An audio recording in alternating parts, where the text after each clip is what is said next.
Well, Bob, we heard from Frank Manzo a little bit earlier talking about the new points that are in place here in the Lucas Oil Series, and really doesn't think it's going to affect him all that much, but it could hurt some of the smaller teams. Yeah, Frank travels a lot, so with the new point system where you can go to 10 of the national events and claim 7 of them, and only 3 of the regional events that you're going to be able to claim out of the 5 you go to, will not affect the top-of-the-line cars. I mean, the Paul Gills, the Frank Manzos, Jay Paynes, those guys. But it might be one of the reasons why a guy like John Lombardo is back here in the East Coast. I mean, he's from California, doesn't normally come this far east to run, and it makes it a much better field of race cars for us to see. In fact, I kind of found it interesting, Bob. We have no Florida alcohol funny cars in the field today. A couple in alcohol dragster coming up.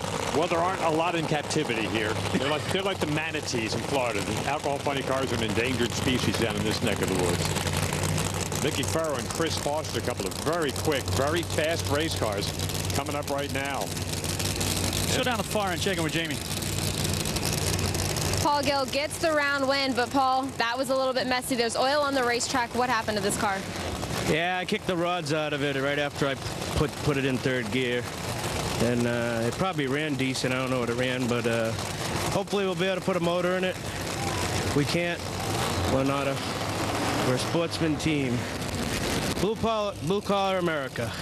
There's not a lot of time in between rounds. You said you have to put a motor in. What's the likelihood of you making it to the line for the semis?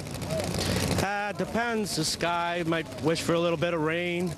We got motors ready to go. It's just we're not, we don't have 10 people doing it this 4, so it's a little tougher. But we've made it. We've done it before, so we'll do our best. Moduline Cabinets team, they're going to go back and do the rain dance in the pits, guys. How long does that take, Bob, to flip out a motor? 30, 40 minutes? More than that with a small. Whoa! No. That was a double whoa. Yeah, car in the left lane. That was Chris Foster. Got all bent out of shape. Not sure if he tagged the wall. Meanwhile, Mickey Ferro was over in the right lane going 558, 254 to take the win. Yeah, Mickey Ferro has had a great couple of years here at this racetrack. It was interesting. He qualified 5th. He was number 5 in the world last year, and he ran 5.555 in the opening round. And then you see Foster go, yep, he just got the wall. That is a tough thing. That team went down and tested at South Georgia Motorsports Park and ran comparable numbers to Frank Manzo, at least in the elapsed time department. You'll see him come out of the gate here, the new look Ford Mustang body, and then just starts spinning that one tire. It's going to drive it hard into the wall. I talked to some of the drivers and crew chiefs on both the series, the Lucas Oil and the Full Throttle. The groove does have a tendency to be a little narrow, and it wants to push you out toward the wall, is what they said. On both sides of the racetrack, it does. You see cars that will drift to the right in the right lane, cars that will drift to the left on the left side. That was not a lane problem right there. Obviously, something mechanical, maybe got some fluid under the tire, but that thing really drove hard over there. And you saw him get off the throttle, the butterflies closed, and that saved what could have been a nastier hit. Let's go down to Jamie. Chris Foster is surveying the damage on his race car. He did touch the wall there. Chris, what happened from your seat?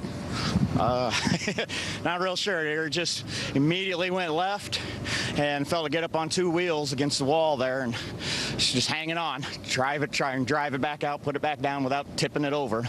Good news is Chris is out of the car safely, and he has a semi-smile on his face. Yeah, that's going to go away pretty quick. Nobody likes hurting their race cars. And here's one more look at it. Oh, just catching that left rear quarter panel on the wall and tearing a little bit of that body apart. But yeah, good news is he is okay.